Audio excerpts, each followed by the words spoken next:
Big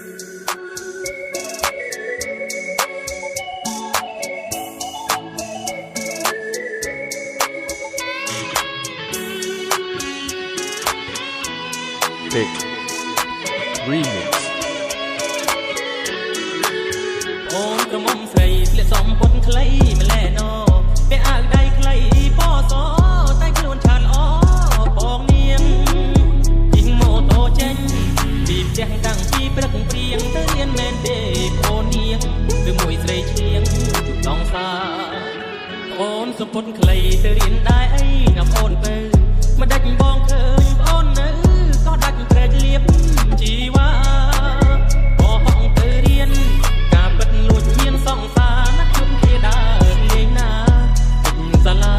ទៅរាល់ថ្ងៃប្រយ័ត្នចិត្តកុំបែកគំនិតយ៉ាងនឹងអាណិតពុកម៉ែប្រលឹងខំប្រឹងរកប្រាក់ស្ទើខ្សៃលំបាកទាំងកាយទាំងចិត្តក៏ព្រមស្រីថ្លៃសុំចិត្តទៅណាបងស្រីកុំខត់បត់អីណាទៅអូនក្រមុំស្រីគិតមើលជាថ្មីទៅនាងជប់ដើរលេងដើរច្រៀងទៅរៀនល្អជាងកុំនៅជិះម៉ូតូដុកអបគ្នាតាមដងផ្លូវបងលែងនៅសៀវភៅឲ្យពុកម៉ែទៅខ្មាស់គេ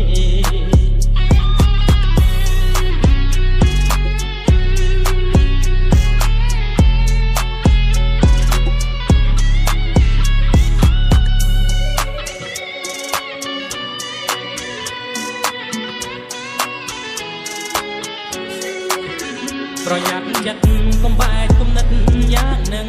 អាណិតពុកម៉ែប្រលឹងខំប្រឹងរកប្រាក់ស្ទើខ្សៃលំបាកទាំងកាយទាំងចិត្តក៏ព្រមស្រីថ្លៃសុំចិត្តទៅណាបងស្រីកុំគាត់អីណាបើអូនក្រមុំស្រីគិតមើលជាថ្មីទៅនាងឈប់ដើរលេងដើរច្រៀងទៅរៀនល្អជាងកុំនៅជិះម៉ូតូដុកអោបគ្នាតាមដងផ្លូវបងលែងមើលសៀវភៅឲ្យពុកម៉ែទៅខ្មាស់គេ